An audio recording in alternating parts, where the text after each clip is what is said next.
Hey, this is Andy from WA Surf, and I'm going to show you how to do a Brummel lock splice in your kite line in hopefully 1 minute or less. This is for Alti Frisbee who want to know how to do it. So here we go. First we need the line, check. We need some sort of wire so that we can pull the line back through itself. Need a pair of nice sharp scissors, some way to measure the line, and a texter to mark it off. Alright, so let's get started. Enough looking at me, let's look at what's going on down here. Okay, so get the end of the line and work out how much you want to splice back on itself, and then how big you want the loop to be. So I find this is pretty good, where I go for, see if I can hold it still, 10 centimeters of line spliced back on itself, and then a 2.5 centimeter, so like a 5 centimeter gap there to make the loop, which is a pretty good sized loop that you can use on all your kite lines and pigtails and all that stuff. So I've already marked this one, that's cheating. But you can see that if you're doing a lot of them, just get the end of the line and mark one at 10 centimeters and mark the other at 150. They're your two spots that you need from the end. So let's begin. We got to splice it back on itself.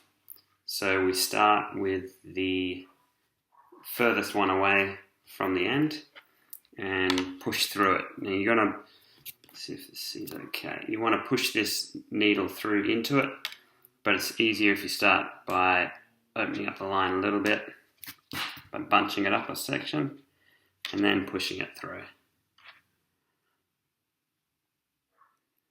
Try not to get any of the line caught. The macro on this is probably pretty bad, but the fuzzier you make the line here, the worse it is. That wasn't very good. Do it better than that. Pull that through. Get the line clipped there, and then you can just pull the whole thing through. Donezo. Right. So you got a loop through the knot. Try not to let that pull tight because it can get really hard to open up again. There's two ways you can do the next step. If you don't have access to the other end of the line, you have to pull this loop through the next hole that you're going to make. But I'm going to cheat and have access to the other end of the line, so I can just pull it through the other way. So let's pull this through. Where's my other? There's my other dot. Okay. So now with the other dot pulled through, so the other dot is behind the loop. Let's bunch that up and poke through.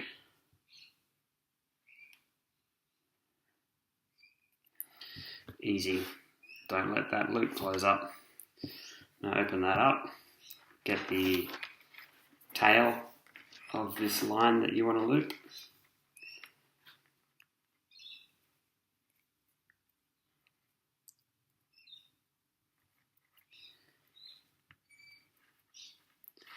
And pull the tail through.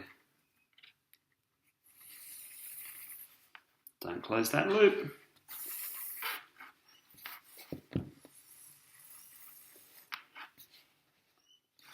Can you see what's happening here? Yep. Boom. Little twist. Get rid of that. Okay. So at this point, you can clearly see what's happening. You've got the line going through the other line, and it comes around and goes on the outside of that line. So they're kind of like locking each other. That's not going anywhere ever. It's pretty much good. In fact, you probably just ride like that. But it's cool to get rid of all of this, and the splicing actually helps quite a bit. So one of the most important bits here is to get the tail end and cut half of it away. I've already done a bit of it here, so it's a bit cheating, but you can just sort of hack into this with some good sharp scissors. Get something better than that. Hack at this, bite it with your teeth a little bit.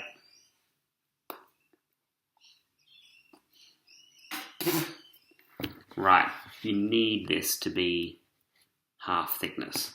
If it's not, you're never going to be able to pull it back through. Then lay it down beside the original rope and work out how far you're going to have to start from. So it looks like it's only going to come to here, but give it another inch because who knows what happens. It's always better to go further. So at this point you want to bunch it up a little bit and then get our wire.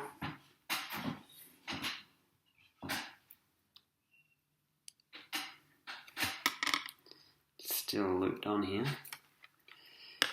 Alright, get our wire, poke it in here. Again, you want to do this quite smoothly between the loops, between the threads of this rope or line, so you don't catch any and you don't poke out the other side.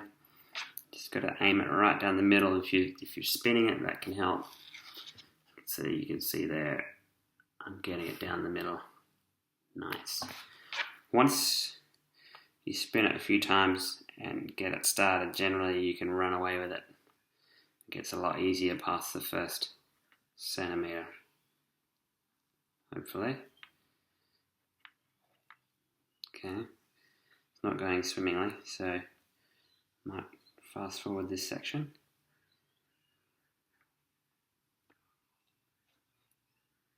Come on!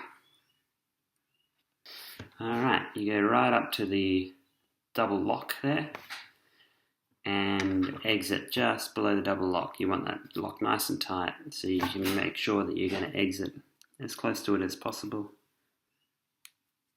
Boom. Out comes the wire. Obviously don't lose the other end of the wire into it, or you have to do the whole thing again. Put the excess in there. Now, you can't just put it in and fold it over to pull it back. That won't work. You've got to pull it at this half bit. So let's take it back a bit. There. So the bit we thinned down is the only thing that can be hanging out the top. Otherwise it's too thick to get through 2mm kite line. It's never going to work. So, back we go. Do this bit carefully. You don't want it popping off because then you've got to do the threading all over again. Again, just hanging on to the outside here and twisting, and away it goes. Oh, boom. Right, pull through. We've got a nice little noose. This looks way too long. Then you start from here and grab that loop and then pull this down. Perfect. Actually, I went an inch too far and I only just got it to fit right in there.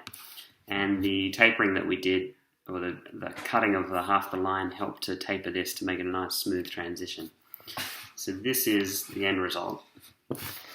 It is 10 centimeters overlaid, and then this is made from a 5 centimeter loop. You can make it bigger if you wanted. And you can see that can be looped on itself. Makes a perfectly good lark's head.